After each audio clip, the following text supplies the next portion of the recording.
Bonsoir, bonsoir tout le monde, c'est Monsieur Tetega Kokou, comme appelé Monsieur Pierre. Je suis très ravi de la conférence de presse à l'Élysée avec le président du Conseil européen, en collaboration avec Son Excellence Monsieur Emmanuel Macron, le président de français, le président Macky Sall, le président Nana Akufo-Addo, Son Excellence. Je remercie d'avoir vu ce beau jour, d'avoir vécu ce beau jour hier. Il va falloir qu'on, nous en étant jeunes Africains, il va falloir que nous marchions notre réaction concernant le discours monsieur Emmanuel Macron hier. Le discours, ce n'était pas mal en fait. Ce n'était pas mal le discours. Mais je reconnais que c'est une amertume si se tient à nous lancer ce message. Je sais bien que la France, il a perdu tant d'années sur le terrain, en fait. Le terrain au Mali, au Burkina, au Niger, son objectif, c'est pour lutter contre le terrorisme international, en fait. Le terrorisme. Donc, dans le discours de M. Emmanuel Macron, il pointait toujours sur le doigt sur ces 53 victimes, le nombre de ces victimes, en fait, le chiffre des victimes des troupes françaises. Mais je lui répète une fois encore que le chiffre des victimes, c'est pas seulement les troupes françaises, c'est pas seulement la France qui est victime de toutes ces opérations. Non, dans toutes ces années, je ne pense pas que c'est seulement la France, les Burkinabés, les Maliens, tous les sites sur lesquels ils sont présents dans notre continent africain, tous ces pays-là, nous sommes touchés. Nous sommes touchés. Oui, oui, oui, oui. Tous les soldats qui ont participé voilà, à la mission pour lutter contre le terrorisme, pour aider les troupes françaises, et ce n'est pas seulement les Français, nous aussi, nous sommes morts.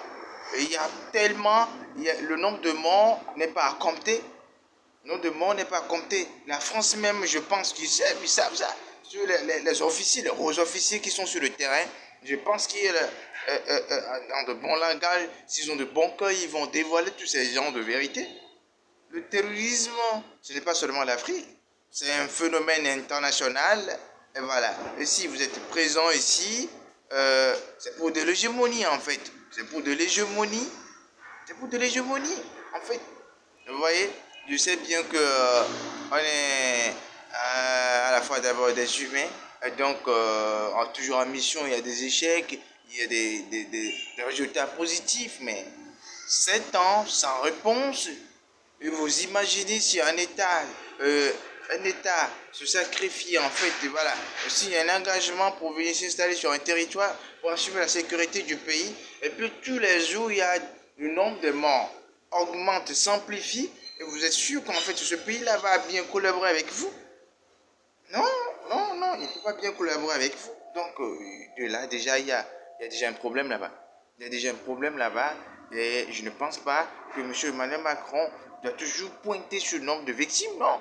Nous aussi, nous sommes victimes, en fait. Nous sommes victimes. Nous avons nos frères, nos grands frères qui ont participé à cette mission. Ils ne sont plus revenus.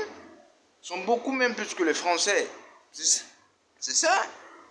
Ils mentionnent toujours pour le nombre de victimes, mais en fait, la mission ne porte pas de résultat, en fait. Ne porte pas de résultat. Mais les populations ne peuvent pas toujours dormir, réveiller, toujours faire des cauchemars au lit, toujours des nombres de morts, des sites sur lesquels il y a des opérations, ce ne sont que des morts tous les jours, des morts, des civils. Et vous croyez que voilà, par exemple, voilà, si c'est un Burkinabé, et que ce sont les Burkinabés qui sont venus en France pour effectuer ce genre d'opération, est-ce que vous serez d'accord? Non, vous ne serez pas d'accord. Vous ne serez pas du tout d'accord. Voilà. Donc, concernant aussi la vente des informations en ligne, tout ça là, je pense que la Russie s'est proclamée officiellement concernant ce genre de décision. La désinformation, M. Macron dit que c'est financé. Je ne pense pas. En fait, chez nous ici, il n'y a pas. Il n'y a pas. Nous faisons des réactions. Nous faisons des réactions, mais pas qui va nous payer pour la désinformation. Non, la réalité est claire.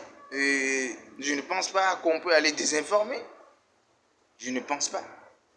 La Russie, c'est un État puissant. Mais si le pays dit qu'il veut changer de stratégie, voir s'il il pourra se sauver, hein? Eh bon, il a raison. Il a raison. Personnellement, il a raison. Si vous étiez à leur place, que feriez-vous vous aussi? Hein? Chez vous, vous êtes Monsieur Emmanuel Macron ou bien la France, les Français, vous aussi, vous êtes touchés par le terrorisme. C'est pas seulement le Mali, le Niger, non. Nous craignons pour que l'Afrique devienne un champ de bataille. Hein? Ces vulnérables qui sont financés, vous ne pouvez pas, vous avez des matériaux de guerre plus perfectionnés de dernière génération. Vous pouvez détecter ces gens-là dans des putains forêts arborées, même les tuer. Oui, oui, oui, vous êtes capable de ça. Alors pourquoi pas vous nous le faites? Vous voulez toujours s'installer? Non, non, non, non, non, non. Ici c'est le vieux continent, ce sont vos frères. Ils ne peuvent pas supporter ça. Vous-même, vous ne pouvez pas le supporter. Oui, vous voyez. Donc, je remercie. Je remercie. Il y a des réactions partout, le retrait de la force Barkhane, mais je pense que c'est à revoir encore. C'est à revoir. Donc, je vous remercie, pas encore. Je m'arrête là.